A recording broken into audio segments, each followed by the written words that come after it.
बिहार के पूर्व शिक्षा मंत्री व जेडीयू नेता मेवालाल चौधरी की कोरोना से मौत, राजनीतिक गलियारे में दौड़ी शोक की लहर। बिहार में कोरोना का कहर जारी, एक दिन में रिकॉर्ड 8,690 संक्रमित मिले, 27 मरीजों की हुई मौत। बिहार में 8 गुना बढ़ी संक्रमण की दर। कोरोना संक्रमण को रोकने के लिए मुख्यमंत्री नीतीश कुमार का बड़ा फैसला, 15 मई तक सभी स्कूल, कॉलेज और सिनेमा हॉल रहेंगे बंद, रात में लगेगा नाइट कर्फ्यू। कोरोना संक्रमण से झारखंड भी बेहाल, बैठक के बाद सीएम सोरेन ने लिया बड़ा फैसला, अगले आदेश तक सभी शिक्षण संस्थान हुए बंद।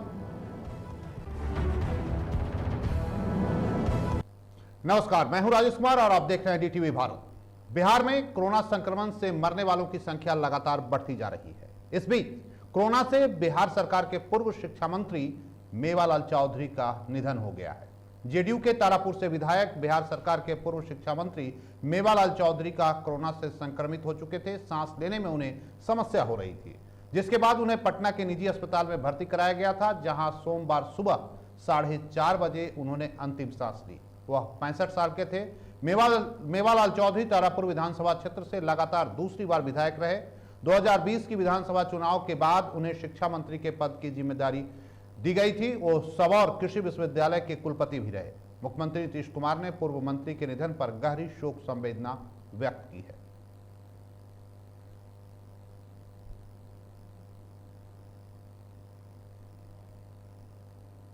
और उनके निधन से पूरे राजनीतिक गलियारे में शोक की लहर दौड़ गई है। और इस वक्त की बड़ी खबर बिहार से। बिहार में कोरोना का कहर लगातार जारी है। आपको बता दें कि इस कोरोना की चपेट में एक एक कर कई लोग अब तक इसकी गिरफ्त में आ चुके हैं। और आपको बता दें कि एक दिन में मिले 8,690 संक्रमित, जिसमें 27 मरीजों की मौत हो चुकी है। और यह है बिहार का आंकड़ा। अब तक 3,24,117 संक्रमितों की पहचान हो पाई है।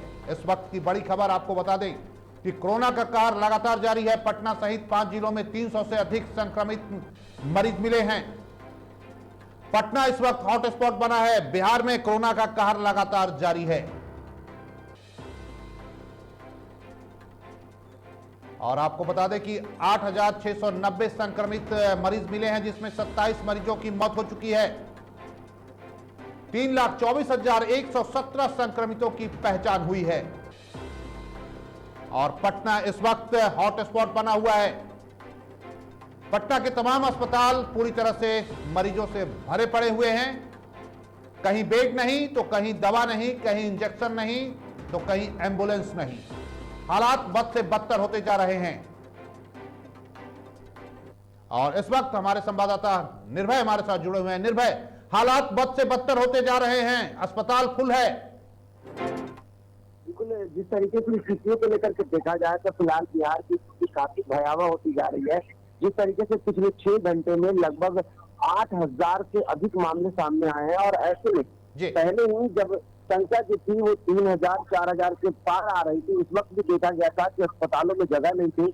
चाहे राजधानी पटना की बात करें या प्रदेश के अन्य जिलों की बात करें, सभी जगह स्थिति भयावह है। हालांकि इसको लेकर के इससे पहले भी जब ऑक्सीजन की कमी की बात की गई थी या जो दवा की बात की जाए, जिसमें सबसे खास करके रेमडेसिविर की जो बात की गई थी, वो पूरी तरीके से अब नहीं मिल पा रहे हैं। इसके साथ साथ अगर डॉक्टरों की सुरक्षा की बात की जाए तो डॉक्टरों को भी पूरी तरीके से सुरक्षा नहीं मिल रही है। अस्पतालों में पीपीई किट मौजूद नहीं है। इसके अलावा मास्क और बाकी अन्य जो उपकरण की बात की जाए वो अस्पतालों में नहीं है। हालांकि इसको लेकर के जब विपक्ष ने भी हमला बोला सरकार पर, और सरकार ने पिछले दिनों जिस तरीके से समीक्षा बैठक की और बैठक के बाद इस बात की जानकारी दी कि हर हालत में उपलब्ध कराया जाएगा, लेकिन इसकी अवधि लगभग आपको बता दो कि 24 घंटे अब होने वाले हैं, लेकिन इस तरीके के बावजूद किसी भी तरीके की स्थिति नहीं सुधरती जा रही है। और डॉक्टर भी खौफ में है, क्योंकि जिस तरीके से पिछले दिनों एक पूर्व मंत्री की मौत हो गई है, इसके अलावा और कई बड़े लोग, साथ ही साथ प्रदेश में कई सारे डॉक्टर हैं जो सैकड़ों की संख्या में है जो कि संक्रमित है, कर्मचारी संक्रमित है, लेकिन स्थिति भयावह होती जा रही है। निर्भय एक बात समझ में नहीं आती है कि सरकार हर वक्त समीक्षा बैठक करती है, जिलाधिकारी से बात करती है, चिकित्सकों से बात करती है और रिजल्ट आता है जीरो। पिछले 1 साल से कई बार समीक्षा बैठक हो चुकी है लेकिन रिजल्ट जीरो है। पटना के तमाम सरकारी अस्पताल या कह लें प्राइवेट अस्पताल, जो ज्यादातर प्राइवेट अस्पताल हैं, वहां पर ऑक्सीजन के सिलेंडर नहीं है, तो आखिर ये किस बात की समीक्षा बैठक होती है? बिल्कुल, समीक्षा बैठक को लेकर के देखा जाए तो सरकार सिर्फ जिस तरीके से विपक्ष ने बार बार कहा है कि खानापूर्ति की जा रही है और शायद जिस तरीके से परिवर्तन नहीं दिख रहे हैं, स्थितियों में कोई बदलाव नहीं दिख रहा है, तो इसको खानापूर्ति ही कह सकते हैं, क्योंकि लगातार मुख्यमंत्री नीतीश कुमार पहले से भी लगातार समीक्षा बैठक करते आए हैं। और अगर समीक्षा बैठक की बात की जाए तो आखिर में किस तरीके की समीक्षा बैठक हो रही है, सवाल सबसे बड़ा है। इसको लेकर के सरकार किसी भी तरीके से एक स्ट्रॉन्ग कदम को नहीं उठा पा रही है जिसको देखा जाए। हालांकि ऑक्सीजन की जिस तरीके से बात की जाए तो खबरें ये भी आ रही है कि अब सरकार ने साफ तौर पर जो प्राइवेट संस्थान है, प्राइवेट अस्पताल है, वहां पे ऑक्सीजन देने से पूरी तरीके से मना कर दिया है। और सरकार के नियंत्रण में ऑक्सीजन की बात की जाए, इसके अलावा राजधानी के बगल में ही एक ऑक्सीजन प्लांट है, उसको भी सरकार ने पूरी तरीके से अपने कब्जे में कर लिया है। ऐसी जानकारी आ रही है कि अब वहां से जो भी ऑक्सीजन निकलेंगे वो सरकार के निर्देशानुसार ही कहां देने हैं। नहीं, वहां पे एक मजिस्ट्रेट बैठा दिया गया है। प्रश्न ये उठता है कि वो मजिस्ट्रेट साहब बैठकर करेंगे तो क्या करेंगे? जब सिलेंडर ही नहीं है, ऑक्सीजन ही नहीं है, तो मजिस्ट्रेट साहब बैठे या डीएम साहब बैठे? बिल्कुल, कहीं ना कहीं पूरी तरीके से सरकार की खानापूर्ति की जा रही है। सरकार ये दिखाना चाहती है कि हम काम कर रहे हैं, लेकिन कोई दावा नहीं। इससे पहले भी देखा जाए, जब पहली बार सरकार ने सभी को कहा था कि जो भी प्रवासी मजदूर होंगे उनको नौकरी देंगे, कल भी एक बार फिर से मुख्यमंत्री नीतीश कुमार ने इस बात का जिक्र किया है कि जल्द से जल्द जो भी प्रवासी है वो वापस बिहार चले आए, क्योंकि अभी ट्रेनें चल रही हैं, सारी सुविधाएं हैं, जो लोग आ जाएंगे यहाँ पर। लेकिन निर्भय आपको याद होगा निर्भय, पिछले बार जब तमाम प्रवासी जब यहाँ आए और सरकार ने कहा कि उनका रोजगार का व्यवस्था यही किया जाएगा, लेकिन न रोजगार की व्यवस्था हुई, न खाने पीने की व्यवस्था हुई। नतीजा यह हुआ कि पुनः ये लोग गए महाराष्ट्र, दिल्ली, मुंबई पहुंचे, और अब हालात जब खराब हुए हैं तो एक बार फिर वापस आ रहे हैं। क्या ये माना नहीं जाए कि पिछले बार जो भी सरकार ने दावे और वादे किए वो सब के सब पूरी तरह से फेल हैं और सिर्फ कागजी रहे? बिल्कुल, आपने सही कहा कि इससे पहले सरकार ने जो दावे किए उस दावों की खोल तो खुल नहीं रही है, क्योंकि जिस तरीके से चाहे ग्रामीण विकास मंत्री की बात करें, वो कहते हैं कि हम 100 दिनों की नौकरी देंगे, लेकिन कहाँ है वो सारे दावे, सारे वादे पूरी तरीके से फैला। और आज हालात ऐसे हैं कि पंजाब से बसें आती है बिहार में और यहाँ से मजदूर जाते हैं। इसके अलावा मध्य प्रदेश, राजस्थान, गुजरात की अगर आप बात करेंगे तो आज वहाँ की स्थिति खराब है कि एक बार फिर से जो प्रवासी मजदूर हैं वो वहाँ से भागने को मजबूर है। मध्य प्रदेश में कर्फ्यू लागू कर दी गई है, राजस्थान में कर्फ्यू लागू कर दी है, मुंबई की हालत खराब है, वहाँ डॉक्टर अब रो रो करके सोशल मीडिया पर तस्वीरें साझा कर रहे हैं कि आप इस हालत में है। और ऐसे में सरकार जो है सिर्फ बिहार में समीक्षा बैठक कर रही है। यहाँ पर 8,000 से ज्यादा संक्रमित मामले पिछले 24 घंटे में आए हैं और अब स्थिति ऐसी है कि अस्पतालों में जगह नहीं है। सिर्फ और सिर्फ डीटीवी भारत लोगों से अपील करता है कि सुरक्षा ही सबसे बड़ा बचाव है और लोग जब तक सुरक्षित खुद को नहीं करेंगे तब तक स्थिति नहीं सुधरने वाली है। हालांकि आपको एक अच्छी खबर ये बता दूं कि जिस तरीके से रेमडेसिविर की जो बात की जा रही थी, जो कि भारत सरकार के द्वारा तैयार की जा रही कोरोना संक्रमण के बचाव की सबसे बड़ी दवा है, और इस दवा को अब लेकर के देखा जा रहा है कि बिहार में भी इसकी कमी हो गई है और इसकी कमी लगातार देखी जा रही है। लेकिन आपको निर्भय लगता नहीं है कि एक साल से हिंदुस्तान कोरोना की जद में है, चपेट में है, और केंद्र की सरकार कभी ताली, कभी थाली, कभी दीपक जलाने को कहती रही, और पूरी सरकार, पूरा कैबिनेट इस वक्त चुनाव के मूड में है। कोई भी कोरोना के मसले पर न देखने वाला है, न बोलने वाला है। ये सिर्फ और सिर्फ अपनी सत्ता की सियासत कर रहे हैं। बिल्कुल, सत्ता की सियासत की अगर आप बात करते हैं तो आज नेता प्रतिपक्ष तेजस्वी यादव ने भी एक ट्वीट किया है और केंद्र सरकार को पूरी तरीके से घेरा है। तेजस्वी यादव ने साफ तौर पर लिखा है कि सरकार जो है वो सिर्फ दावे, वादे और चुनाव में लगी हुई है। ऐसे में जब सोचने की बात हुई और जब एक साल से देश जो है वो परेशान है, ऐसे में सरकार अब ना लोगों की बात करती है, ना ही कोरोना मरीजों की बात करती है चुनाव में, और जो कमियां हुई अब वो राज्यों के पाले में डाल दिया है। तेजस्वी यादव ने पूरी तरीके से इस तरीके से आपने सवाल किया, बिल्कुल वही उन्होंने कहा है। सरकार जो है जिस तरीके से स्थितियां अब बिगड़ रही है, तो अब केंद्र सरकार ने कहा है कि जो भी कमी है वो राज्य सरकारों की नाकामी है, क्योंकि राज्य सरकारें जो है वो कोरोना से बचाव को लेकर के लगातार जो कदमें उठानी चाहिए थी वो नहीं उठाई, और जिसका नतीजा है कि अब निर्भय ये केंद्र सरकार का ये कह देना कि राज्य की नाकामी है, उनकी नाकामी नहीं है। आप दिन में रैली करते हैं, दिन में सोशल डिस्टेंसिंग की धज्जियां उड़ा देते हैं, और सामने टीवी के पास आकर कहते हैं कि सोशल डिस्टेंसिंग का पालन करें। कैसे जनता आप पे विश्वास करे? बिल्कुल इसको लेकर के लगातार लोगों की भी प्रतिक्रिया आ रही है और सोशल मीडिया को जब आप देखेंगे तो जितने भी लोग हैं, लोग भी समझ रहे हैं कि अब आखिर में सरकार की मंशा क्या है। सिर्फ और सिर्फ एक ही चीज दिख रही है कि देश का राज करना, कुर्सी को अपनाना, और उसको लेकर के लगातार प्रतिक्रिया लोग सोशल मीडिया पर दे रहे हैं। लोग ये साफ तौर पर समझ रहे हैं कि सरकार जो है अपनी जिम्मेदारियों से दूर हट रही है, और यही कारण है कि अब सरकार की और खास करके अब मुख्यमंत्री माफ कीजिएगा प्रधानमंत्री नरेंद्र मोदी की जो लोकप्रियता रही वो अब धीरे धीरे खत्म हो रही है, क्योंकि चुनाव प्रचार करते हैं और उसके बाद सामने आकर लोगों से मास्क पहनने की अगर अपील करते हैं तो क्यों लोग मानेंगे। साथ ही साथ जो उम्मीदें राज्यों को है, चाहे मुंबई की बात करें, बिहार की बात करें, उत्तर प्रदेश की बात करें, उत्तर प्रदेश में भी कोरोना संक्रमण का बम जो है वो फूट चुका है, लेकिन वहां पे भी पंचायत चुनाव हो रहा है, आज भी वोटिंग चल रही है। लेकिन ऐसे में चाहे चुनाव आयोग की बात करें या राज्य की बात करें, तो देश की बात करें तो केंद्रीय सरकार जो है वो साफ तौर पर बेहतर कदम उठाने चाहिए, सोचने चाहिए, लेकिन वही पिछली बार जो किया ताली बजवा दिया।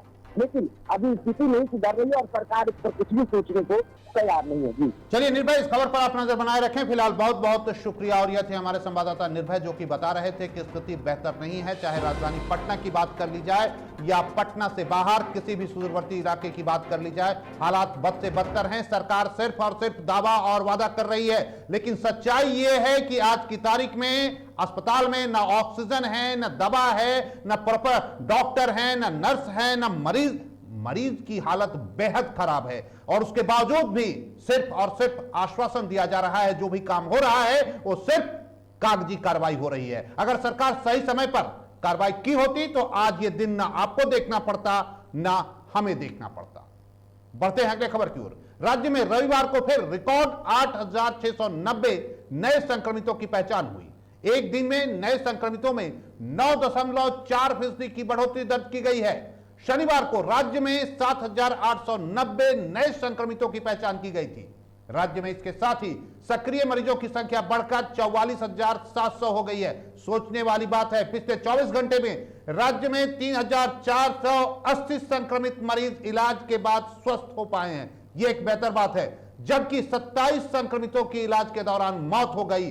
सोचिए सरकार, हालात कितने बद से बदतर हैं। राज्य में कोरोना संक्रमितों के स्वस्थ होने का दर 85.67% रह गई है। वैसे में यह चिंता का विषय है। जो अब तक बिहार सरकार कहती थी कि पूरे देश में सबसे ज्यादा हमारा जो प्रतिशत है वो स्वस्थ होने का जो दर है वो सबसे बेहतर है, लेकिन अभी जरा देखिए 85.67% भी रह गई है। एक दिन में राज्य में 1,06,004 सैंपल की कोरोना जांच की गई, 27 लोगों की मौत हो गई है और अस्पताल में न ऑक्सीजन सिलेंडर मिल रहे हैं, न बेड मिल रहा है और बाहर में न दवाएं मिल रही हैं। अब वैसे में आप कल्पना कीजिए कि आखिर सरकार ने व्यवस्था क्या की पिछले एक साल में, सरकार ने आखिर किया क्या आपके लिए, यह चिंता का विषय है। जब भी सवाल पूछा जाता है तब भी कहा जाता है कि हम समीक्षा बैठक कर रहे हैं, हम आपके लिए चिंतित हैं। केंद्र से लेकर दिल्ली से लेकर राजधानी पटना तक हालात बद से बदतर हैं और सिर्फ बयानबाजी की जा रही है। वैसे में सोचने का विषय है, एक ही आपसे अपील है कि आप खुद सजग रहें, सुरक्षित रहें और कहीं भी बाहर बिना जरूरी काम से बाहर ना निकलें, क्योंकि हालात बेहतर नहीं हैं। सरकार सिर्फ और सिर्फ वादा कर रही है, दावा कर रही है। और जब बिहार में कोरोना संक्रमण के बढ़ते मामलों के बीच नीतीश सरकार ने संक्रमण को लेकर समीक्षा बैठक के बाद आखिरकार बड़ा फैसला ले ही लिया, जिसको लेकर सीएम नीतीश कुमार ने मुख्यमंत्री सचिवालय के संवाद कक्ष में प्रेस वार्ता कर सरकार के निर्णयों की जानकारी दी। इसके तहत सीएम ने कहा कि प्रदेश में इलाज के लिए सभी तरह की व्यवस्था की गई है। पहले जरा सुनिए, उसके बाद आगे फिर हम बात करते हैं। डेडिकेटेड कोविड हॉस्पिटल, तो यहाँ पर भी पर्याप्त बेड और इसमें हर तरह से जो बीच में समस्या आई ऑक्सीजन की, तो हर तरह से ऑक्सीजन को उपलब्ध कराना, इसके बारे में सब कुछ हुआ। इसके लिए जो कुछ भी और किस तरह से करना है और क्या क्या इसके लिए प्रबंध करना है, उन सब चीजों पर आज विस्तृत चर्चा हुई है, ताकि ऑक्सीजन की आपूर्ति जहां भी होना है वहां पर उसको हर हालत में सुनिश्चित समय पर किया जाएगा, ये भी बात हो गई है। और जो अन्य प्रकार की दवाएं हैं, चाहे रेमडेसिविर हो या अन्य प्रकार के हो, जितने तरह का है, इस सब चीजों के लिए उसका इंतजाम करते हुए सबका प्रबंध किया जाए। तो एक तो ये सब चीज है। और इस सब के लिए जो ट्रीटमेंट प्रोटोकॉल होता है वो सब बना दिया गया है, ताकि कभी भी किसी प्रकार की कोई कठिनाई नहीं हो और तेजी से सब काम हो। और उसी प्रकार से जो होम आइसोलेशन में लोगों को रहने के लिए प्रेरित किया जाता है, होम आइसोलेशन में रहने वाले लोगों को भी उनके बारे में खबर लेना, उनका देखना, जांच करना, हर प्रकार से उसके लिए भी प्रबंध किया जाएगा, ताकि किसी भी तरह से किसी को दिक्कत नहीं हो और जल्दी से जल्दी उनके लिए उपलब्ध किया जाए। और कहीं भी एम्बुलेंस की जरूरत होगा तो जितना भी एम्बुलेंस की उपलब्ध है, इसके अलावा जितने एम्बुलेंस की आवश्यकता, सबका प्रबंध कर दिया जाएगा, ताकि किसी भी तरह से एक जगह से दूसरी जगह ले जाने में कोई व्यवधान उत्पन्न नहीं होगा। तो एक एक करके इस तरह से होम आइसोलेशन के लिए भी सब तरह का काम किया जाएगा। और जो लोग भी बाहर हैं, हम लोगों का अनुरोध है कि जितना जल्दी से जल्दी हो सके लोग लौट आए। हम लोगों का ये आग्रह है, अपील है कि जो बाहर गए अब उनको फिर दिक्कत हो रही है, जल्दी से जल्दी लोग जरूर आ जाए। और हम लोगों की तरफ से जो भी सहयोग संभव है वो सब हम लोग करेंगे, लेकिन आ जाए जल्दी से जल्दी, क्योंकि जितना देर करेंगे उतना ही उनको और कठिनाइयां बढ़ेगी। हम लोग चाहते हैं जल्दी आ जाए, जांच हो जाए, उसका उपाय कर दिया जाए और उनको आगे जो कुछ भी काम करना है उसके लिए उनको सहयोग करना। ये सब चीज के बारे में हम लोगों ने आज बहुत विस्तृत रूप से बातचीत की है।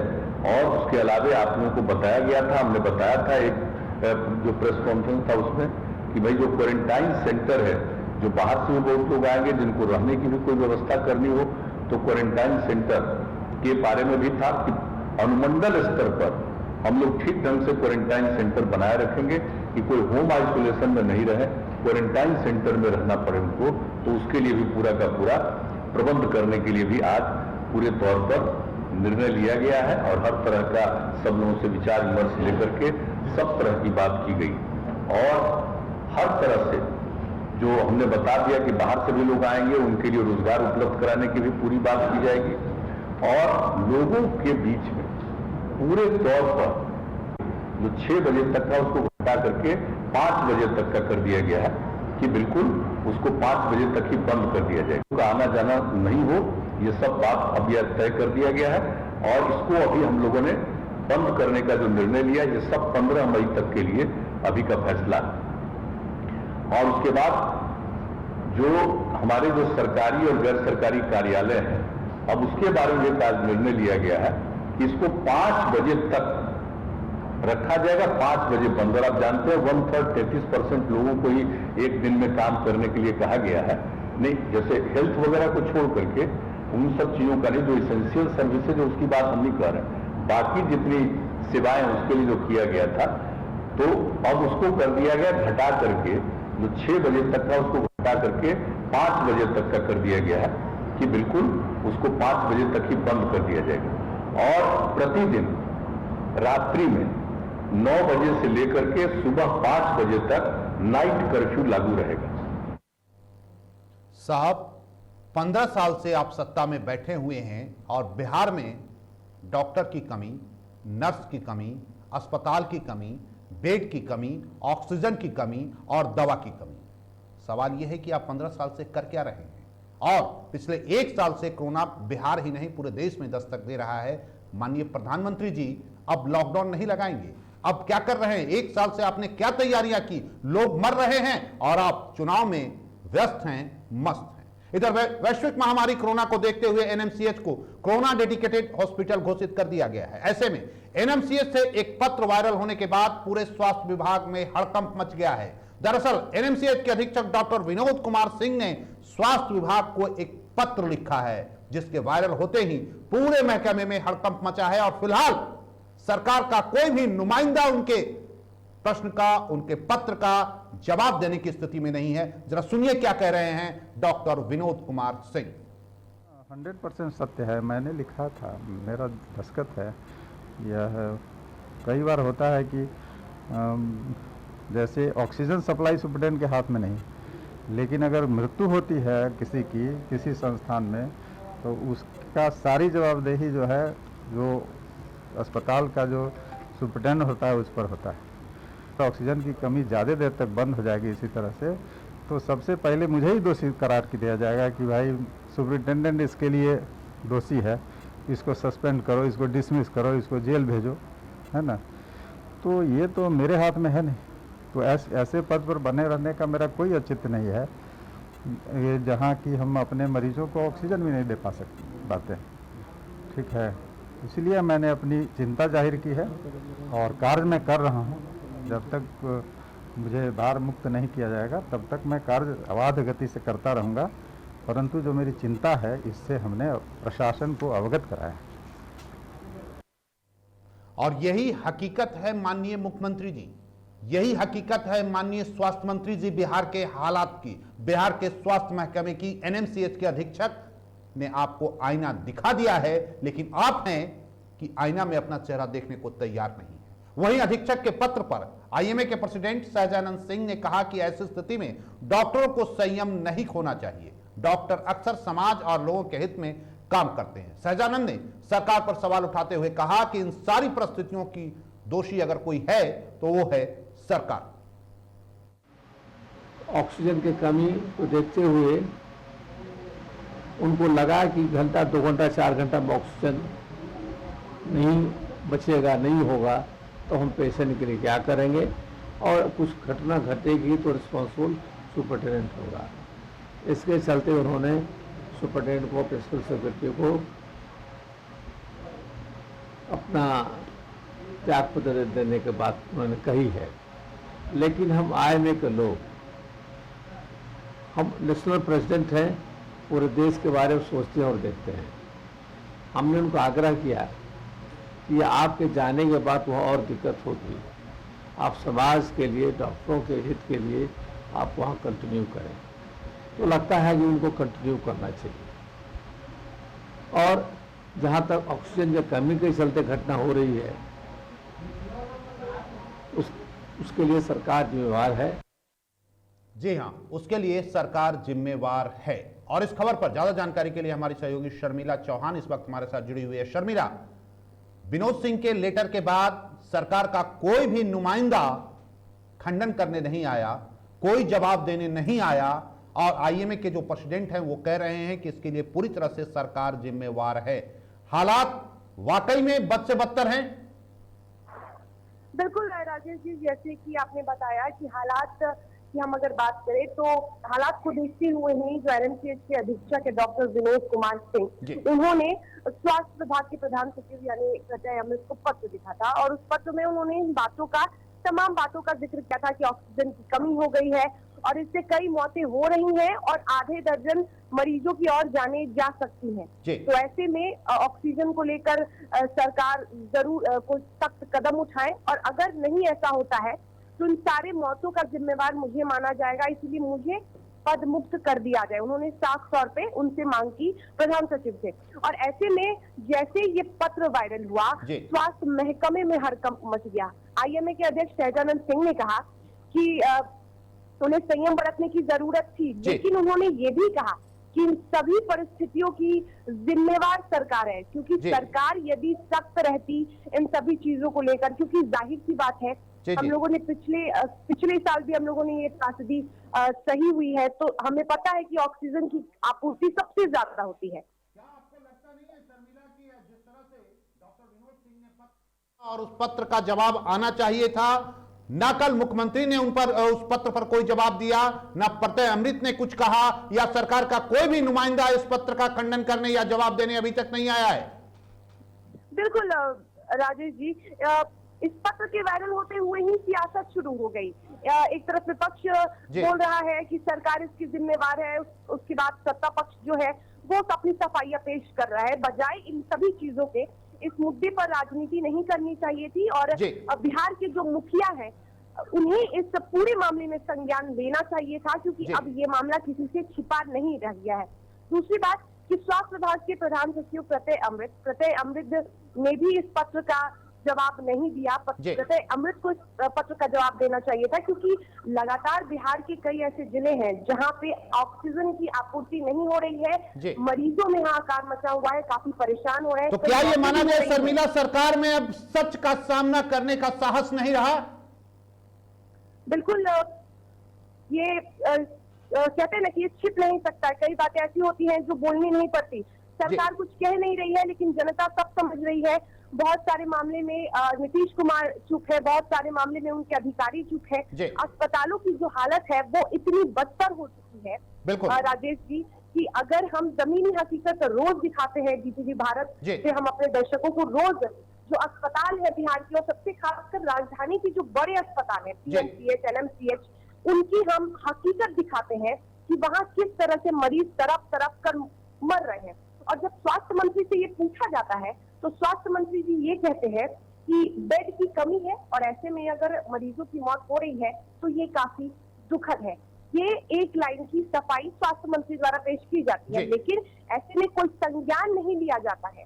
बिल्कुल शर्मिला, बहुत बहुत शुक्रिया हमसे बात करने के लिए। और ये थे हमारी सहयोगी शर्मिला चौहान, जो कि बता रही थी कि सरकार सिर्फ और सिर्फ खानापूर्ति कर रही है, सिर्फ और सिर्फ बयानबाजी हो रही है, लेकिन हालात सुधरते नजर नहीं आ रहे हैं। वैसे में आपसे विनम्र प्रार्थना है कि आप खुद सजग रहें, सतर्क रहें और अपने परिवार का ख्याल रखें, क्योंकि कोरोना को हल्के में आप ना लें। बढ़ते हैं अगले खबर की ओर। बिहार पंचायत चुनाव से पहले मुंगेर पुलिस को बड़ी सफलता हाथ लगी है। पुलिस ने मिर्जापुर बरदह से 50 पिस्टल और 45 बैरल के साथ 4 अपराधियों को गिरफ्तार किया है। पुलिस गिरफ्तार अपराधियों से पूछताछ कर आगे की कार्रवाई में जुटी हुई है। मुंगेर पुलिस ने बड़ी कार्रवाई करते हुए मुफस्सिल थाना क्षेत्र के मिर्जापुर गांव में छापेमारी कर 4 लोगों को गिरफ्तार किया है। वरीय अधिकारियों के निर्देश पर हुई छापेमारी में मुफस्सिल थाना क्षेत्र के बरदह मिर्जापुर में छापेमारी में अवैध मिनी गन फैक्ट्री का उद्भेदन किया गया।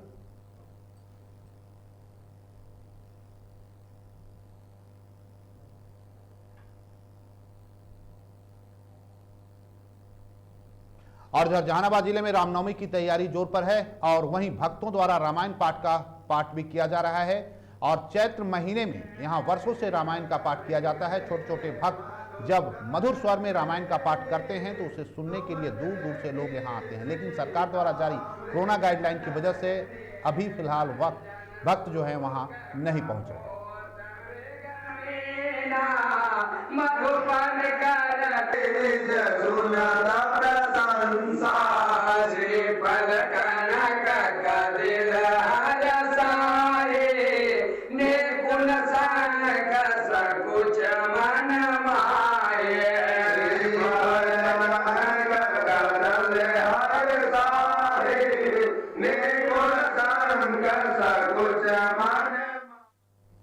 और इसके साथ ही इस बुलेटिन में बस इतना ही। हमें दीजिए इजाजत, लेकिन आप देखते रहिए डीटीवी भारत। नमस्कार।